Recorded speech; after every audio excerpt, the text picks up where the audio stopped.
राष्ट्रपतिले प्रधानमन्त्री नियुक्ति गर्ने छ मात्र लेखेको भए आचा म त मेरै भाइलाई नियुक्ति गर्छु, किनभने संविधानमा त राष्ट्रपतिलाई पुरा अधिकार दिएको छ, अरूलाई गर्न पाइँदैन, भाइलाई गर्न पाइँदैन, छोरीलाई गर्न पाइँदैन भनेर लेखेको छैन।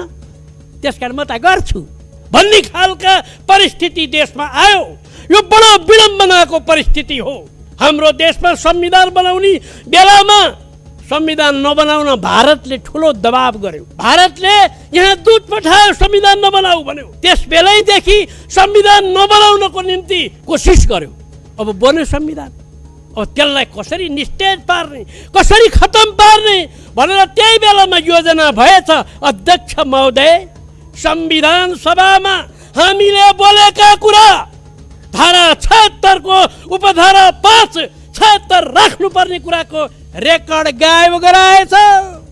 त्यो गायब गराउने मान्छे त अहिले सत्तासँग ट्यापमा गाँसिएर बसिया रहेछ। संविधान सभाको त्यो रेकर्ड अहिले छैन। अब प्रतिनिधि सभा विघटन गरेर त्यो प्रतिनिधि सभाका सम्पूर्ण अधिकार आफूले प्रयोग गर्ने यो बेइमानी हो। एउटै प्रधानमन्त्रीले एउटै प्रतिनिधि सभालाई दुई पल्ट चाहिँ नि विघटन गर्नु भनेको महाघोर जघन्य पोलिटिकल अपराध हो। अध्यक्ष महोदय, यो अक्षम्य अपराध हो। यस्तो अपराध संसारका कुनै तानाशाहले गर्दैन। माननीय रामनारायण बिडारी, समय 5 मिनट। अध्यक्ष महोदय, समय थोरै छ, त्यसकारण फटाफट भन्नु पर्यो। भारतमा, क्यानाडामा, अस्ट्रेलियामा राष्ट्रपतिले प्रधानमन्त्री नियुक्ति गर्ने छ भन्ने शब्द मात्र लेखेको छ, त्यसभन्दा बाहेक के पनि लेखेको छैन। हाम्रो नेपालमा 76 को 1 मा एक थोक, 2 मा अर्को थोक, 3 मा अर्को थोक, 5 मा अर्को थोक लेखेको छ। तर भारतमा आजसम्म यो 70 वर्षको दौरानमा राष्ट्रपतिले प्रधानमन्त्री नियुक्ति गरेको वा नगरेको विषयमा कहिल्यै विवाद भएन, किनकि ती देशले लोकतन्त्रको अभ्यास गरे। लोकतन्त्रको अभ्यास गरेका कारणले गर्दा तिनीहरूले परम्परा र अभ्यासलाई, संसदीय सिद्धान्तलाई कहिल्यै बर्खिलाप गरेनन्। हाम्रो देशमा पुरा कुरा लेखेको छ, राष्ट्रपति त्यसलाई पनि पालना गर्नुहुन्न, कर्तव्य पुरा गर्नुहुन्न। यति कुरालाई हामीले नेपाली उखान छ नि, कुन्नी केको हातमा नरिवल पर्या जस्तो भयो। त्यसैले मैले के मात्र भन्न खोजे हो भने, यदि हाम्रो देश नेपालमा पनि संविधानमा राष्ट्रपतिले प्रधानमन्त्री नियुक्ति गर्ने छ मात्र लेखेको भए आचा म त मेरै भाइलाई नियुक्ति गर्छु, किनभने संविधानमा त राष्ट्रपतिलाई पुरा अधिकार दिएको छ, अरूलाई गर्न पाइँदैन, भाइलाई गर्न पाइँदैन, छोरीलाई गर्न पाइँदैन भनेर लेखेको छैन। त्यसकारण म त गर्छु भन्ने खालका परिस्थिति देशमा आयो। यो बडो विडम्बनाको परिस्थिति हो। यसको ठुलो व्याख्या शास्त्र गर्न सकिन्छ। हाम्रो देशमा संविधान बनाउने बेलामा संविधान नबनाउन भारतले ठुलो दबाब गर्यो। भारतले यहाँ दूत पठायो संविधान नबनाऊ भन्यो। त्यस बेलैदेखि संविधान नबनाउनको निम्ति कोसिस गर्यो। अब बन्यो संविधान, अब त्यसलाई कसरी निस्तेज पार्ने, कसरी खतम पार्ने भनेर त्यही बेलामा योजना भएछ। अध्यक्ष महोदय, संविधान सभामा हामीले बोलेका कुरा धारा 76 को उपधारा 5 76 राख्नुपर्ने कुराको रेकर्ड गायब गराएछ। त्यो गायब गराउने मान्छे त अहिले सत्तासँग ट्यापमा गाँसिएर बसिया रहेछ। संविधान सभाको त्यो रेकर्ड अहिले छैन। व्याख्यात्मक टिप्पणी पहिलो संविधान सभामा थियो, अहिले दोस्रो संविधान सभाको व्याख्यात्मक टिप्पणी खर्राप्प खाएछ अनि सत्तासँग ठ्याक्कै टाँसेछ, मुखमा पानी हालेर बसेछ, बोल्दैन, गरे हुन्छ।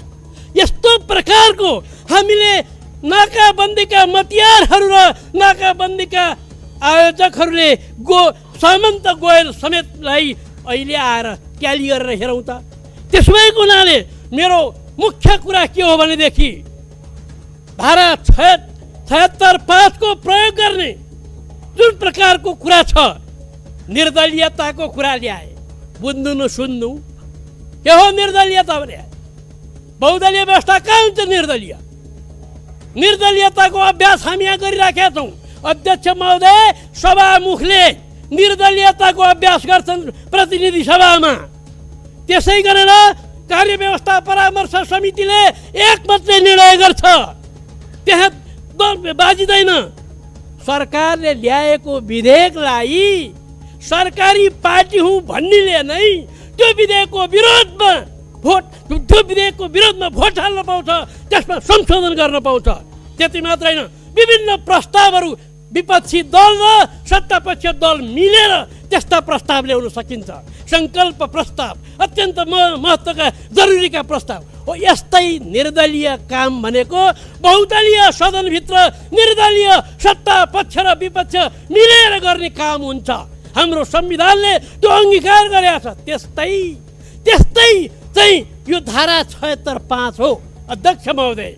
धारा 76(5) विशेष व्यवस्था हो। प्रधानमन्त्री चुन्न मुख्य कर्तव्य कसको हो?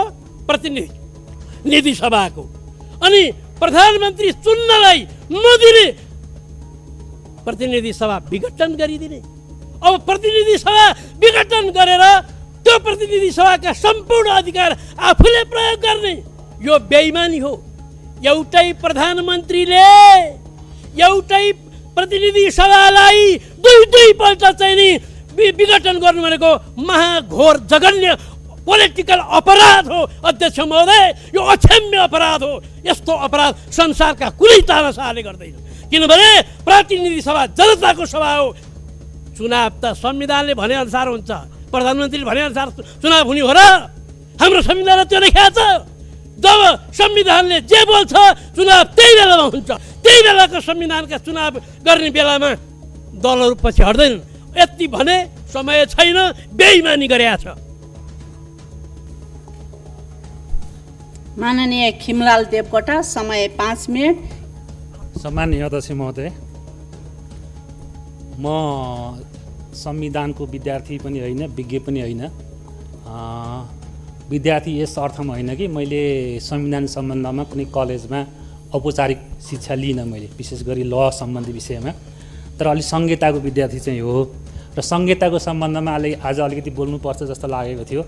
तर माननीय सत्तापक्षका मान्यज्यूले प्रतिनिधि सभा विघटन सही छ पटक भनेको हुनाले अलिकति संविधानवादको पक्षमा अलिकति बोल्नुपर्छ कि जस्तो लागेको छ मलाई आज।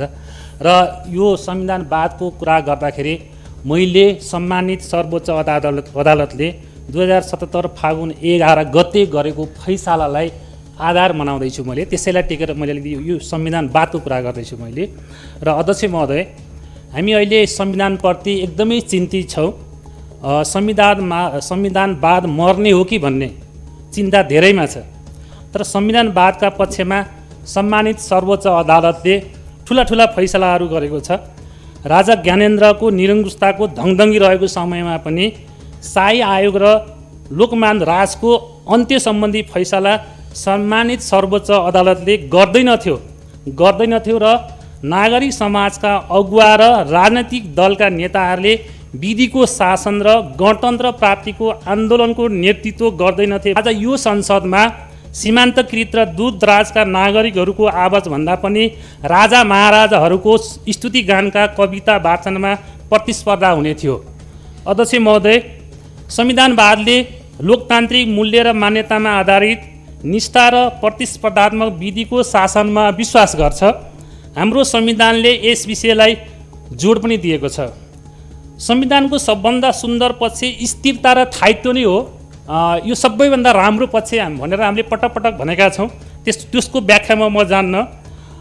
म अब सम्मानित सर्वोच्च अदालतले गरेको व्याख्याका केही पोइन्टहरू यहाँ सुनाउन चाहन्छु, अनुमति चाहन्छु। परम्परागत संसदीय व्यवस्थामा पनि संसद विघटन गर्ने कार्यलाई निरुत्साहित गर्ने तर्फ दोहोऱ्याए शब्द मैले निरुत्साहित गर्ने तथा उत्तरदायी सीमित सरकारको अवधारणातर्फ उन्मुख भएको पाइन्छ। कसैको इच्छा वा आत्मनिष्ठ रूपमा देखेको आवश्यकताका आधारमा आवधिक चुनाव बाहेकको अवस्थामा जनतालाई समेत आर्थिक दायित्व पर्ने गरी प्रतिनिधि सभा विघटन गर्नु संविधानको मर्म उद्देश्य नहुँदा त्यस्तो कार्य संविधान सम्मत हुँदैन। लिखित संविधानको लक्ष्य सीमित सरकार हुन्छ। हाम्रो संविधान लिखित संविधान हो, यसको लक्ष्य सीमित छ। हरेक अङ्ग कार्यपालिका, व्यवस्थापिका र न्यायपालिकाको हरेक अङ्गको अधिकारको सीमारेखा संविधानले कोरेको हुन्छ। संविधानवाद सम्बन्धी अवधारणाले सरकारको शक्तिमा सीमितता, राज्य शक्तिका विभिन्न अङ्गमा शक्ति र अधिकार समेतको पृथकीकरण र जनताप्रति उत्तरदायी सरकार सञ्चालन सम्बन्धी मान्यतालाई आत्मसात गरिएको हुन्छ। सरकार बनाउने विकल्प प्रतिनिधि सभाभित्रै खोज्नु, सरकार बनाउने विकल्प प्रतिनिधि सभाभित्रै खोज्नु धारा 76 को समष्टिगत उद्देश्य र मनाशय रहेको देखिन्छ। त्यही प्रतिनिधि सभाभित्रै विकल्प खोज्नु पर्यो। प्रतिनिधि सभा विघटन गर्न पाइँदैन। राजनीतिक दलको बिचमा आपसी सहमति सहकार्य गर्नु पर्यो। सम्माननीय राष्ट्रपतिले विकल्प दिनु पर्यो, खोज्नु पर्यो। यो विषय यो सम्मानित सर्वोच्च अदालतको फैसलाका बुन्दाहरू जस्ताको तस्तै मैले यहाँलाई सुनाएँ। संविधानवादका पक्षमा सर्वोच्च अदालतले यी लगायतका अन्य धेरै विषयहरू बोल्दा बोल्दै पनि प्रतिनिधि सभाको विघटन संविधान र राष्ट्रप्रतिको घात, धोखाधडी र बेइमानी हो कि होइन अध्यक्ष महोदय?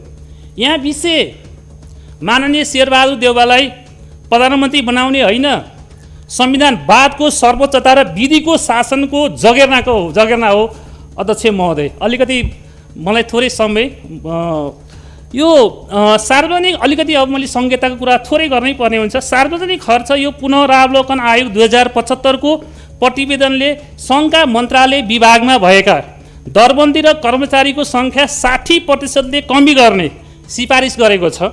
तर सङ्ख्या घटाउनुको सट्टा सङ्घीय सरकारले झन बढाएको छ। जस्तो आर्थिक सर्वेक्षण 77 र 78 अनुसार, यसपालिको भर्खर निस्केको आर्थिक सर्वेक्षण अनुसार 2077 को फागुनसम्ममा सङ्घमा 516 दरबन्दी थप गरेको छ। भएकै दरबन्दीमा आधाभन्दा बढीले कम गर्नु परेमा झन थप गर्दै लग्नु प्रदेश र स्थानीय तहको कार्यक्षेत्र मिट्दै जानु हो कि होइन? सम्माननीय प्रधानमन्त्रीद्वारा पेश भएको र सङ्घीय संसदबाट अनुमोदित सङ्घ, प्रदेश र स्थानीय तह समन्वय तथा अन्तर्सम्बन्ध ऐन 2077 ले कुनै पनि तहको सरकारले अर्को तहको सरकारको क्षेत्रमा प्रवेश नगर्ने भनेको छ। प्रदेश र स्थानीय तहले सङ्घीय सरकार पुरै हाम्रो कार्यक्षेत्रमा हस्तक्षेप गरौँ भनिरहेका छन्। यस सम्बन्धमा गम्भीरतापूर्वक बहस हुनु जरुरी छ। संविधान त प्रदेश र स्थानीय तहलाई धेरै कार्यजिम्मेवारी छ, तर राजस्व अधिकार केन्द्रीकृत छ। कार्यजिम्मेवारीहरू तल धेरै गएको छ। तर प्रदेश र स्थानीय तहलाई जुन वित्तीय हस्तान्तरण हामी गर्छौँ, त्यो वित्तीय हस्तान्तरण एकदमै थोरै छ र सशर्त अनुदानको ठुलो भारी बोकाइएको छ अध्यक्ष महोदय। स्थानीय तहमा गएको कुल अनुदानमा त 61% त सशर्त अनुदान मात्रै छ।